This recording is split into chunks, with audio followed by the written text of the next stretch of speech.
All right, guys, phones on silent. Wait for the mic to ask questions. Well, anytime you win a game in your division, it's a good thing. I could come in here every day and say the same thing. There's things that we did well that we have to build on, and things that we need to improve on that we will improve on. I think the thing that I would take away from tonight is this. Our offense responded in the second half to the challenge that was presented to them at halftime. Our defense kept us in the game, and our special teams kept us in the game in the first half with some outstanding play. If, which is a horrible word, but if we could just find a way to put it together as a football team, we could be pretty darn dynamic. And that's the challenge. And we're trying. Those young men are trying. They care. It's important to them. As coaches, we're looking for answers everywhere. But I think it's pretty evident we can play some really good defense. We can play some good special teams. We can play some good offense. We've just got to do it all at the same time. But, winning a game in the South against Arizona at home is a step in the right direction. We've got a great challenge this week with Arizona State. We suffered a couple injuries. I really don't have any answers for you yet on those. I know you saw Colton come out on crutches. It was his shoulder. It sublexed, then it went right back in. So we'll see where those guys are, and we'll go on. I thought Andre James stepped in for Colton and did a nice job. I thought Josh held it together when he could have gotten very, very frustrated and did a nice job in the second half. I thought it was great that Theo was able to come in and give us a spark. I thought that Darren Andrews gave us a spark. I thought that Kenny Walker gave us a spark. I'm disappointed in the amount of drops that we had tonight. That's something that we have to improve upon if we want to, be that team that I believe we can be in terms of, hitting on all cylinders with all three phases at once. We've still got to do a better job of running the football. I don't care what they're giving us up front, what kind of movement, what kind of unscouted looks. I believe that we should be able to run the football against anybody, and I think our players do and our coaches do, but belief is not enough. We've got to get it accomplished. So big word is if. And we'll get it. We'll just get back on Arizona State, and hopefully we can eliminate that big if. So any questions? You mentioned a challenge at halftime. What was the challenge? The things that we talk about within the team, no disrespect, they stay within the team, I think that's important to protect the sanctity of the core. What's said in the locker room stays in the locker room. What's said, in the meeting room stays in the meeting room. But they're a challenge to play better. You went with Nate Starks as kind of the featured tailback. What was the decision there, and how did you think he did? I thought he did okay. I thought as the game went on, he did better, and I think that, him playing well is a function of, the other 10 guys playing well, blocking for him and him having good vision. We think we've got 5 good backs. We think there's 3 that, are veterans that have played, Nate and Soso and Bolu. We like them all a lot. We like Brandon Stevens a lot. We like Jalen Starks a lot. But, our decision this week was to use Nate. He's the most experienced of those 3. He's got a great combination of power, speed, slipperiness, elusiveness. He can catch the ball. He can pass protect. And I'm a fan of his. He can catch the ball out of the backfield. But those other 2 guys, other 4 guys are also good players. So we'll continue to use them all. Coach, right here. Right here in the middle. Yes, that's okay.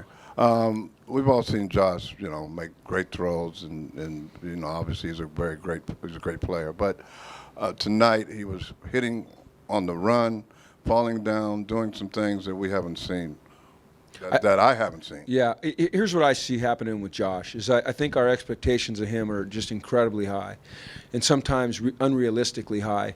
But what I've seen out of Josh in the last 3 weeks behind the scenes lends itself to the type of performance that you're recognizing tonight. I've seen a young man that has really stepped up his game in terms of studying, taking notes, applying what he's learning in practice on a daily basis.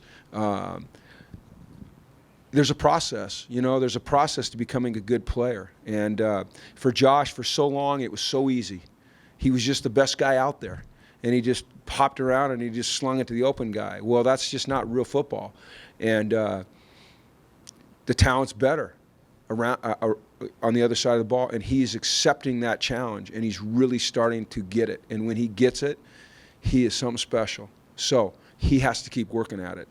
The hat's on him to keep working at it. And if he keeps working at it the way he has the last 3 weeks, then we will all be very happy. And if he doesn't, then we'll all be very disappointed. So it's up to him. Coach, Kenny Young seems to really be hitting his stride the last couple of weeks. What have you seen click with him? I've seen a level of confidence out of Kenny. I see a young man that understands where he's supposed to be in the defense, that's playing with really tremendous discipline. I see a guy that can run fast and tackle well. I see a guy that is stout against the run inside, can get to the edge. I see a guy that's good in pass coverage. But I think more than anything, you're seeing a guy that really understands now how to play his position in this defense. And when you do that, you play with certainty. And when you play with certainty, you can play fast. And that's what I see. Jim, you talked about the preparation, that Josh has been doing leading up to this. But have you also kind of maybe seen an emotional development with him, maturity? Absolutely. And I think Josh gets the credit, but I think that, I'd be remiss if I didn't recognize the effect Marcus Tuiasosopo's had on him. When you think, and I don't know how many of you guys got to see Marcus Tuiasosopo play football, but he's the only player in the history of college football that has thrown for 200 yards and rushed for thrown for 300 and rushed for 200 in a single game. He's the Rose Bowl MVP out here. He was not a wildly talented player. He was very talented, but he got by on grit and study and toughness and preparation. Josh, on the other hand, is this wildly talented guy that always got by on talent. When you combine those two and they start to accept each other, then you see something really special, because you can take Tui's grit and his preparation and his film study and his toughness and his will to win, and you put it with Josh's talent, and all of a sudden you got a pretty special football player. You mentioned Theo Howard. Obviously, he got a lot of rave reviews during the fall. Some receivers were saying he was the best guy among the group. What was it like for you to see him make that impact early in the second half? It was great. We needed that. We needed that spark. We needed a guy to catch a little hitch and put his foot in the ground and turn upfield and make a play like he did. I think it's only his second catch of the year. You're going to see a lot more Theo Howard. You're going to see a lot more Theo Howard, I promise you that. That kid is special. We like him. The game's not too big for him. Obviously, he's got to get more physical. He's still pretty slight. But I feel like I can trust Theo Howard, and I think Josh does, and we want guys out there that our quarterback and our coaches can trust.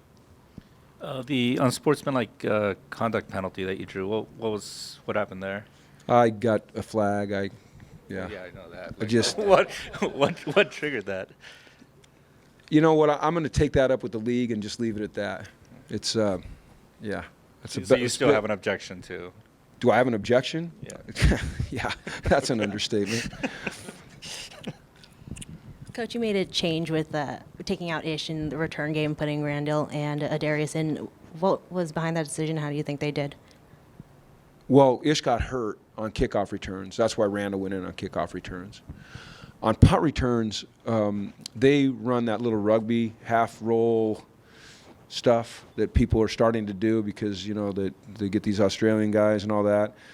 So what we did is we went with the double returner looks. We had Adarius Pickett back there with Mossy Johnson, two guys that have excellent hands. I don't know if you guys know this, but Adarius was an outstanding baseball player, could probably play in the major leagues. He's a great decision maker. He can handle the ball on the hop. He can track it through the air. And so that was really the reason that we did that, just because of the way they were moving. And then in the kickoffs, we had Ish in there until he got hurt. In the days leading up to today, Josh had mentioned, that a play here, a play there, you guys could be undefeated, you guys could be a top 5 team. At this point in the season, do you have a gauge for how good you guys are? Well, we're 3-2. That's what we are. We're 3-2. And if we can get it right at the same time, we can be really good. All right, thanks.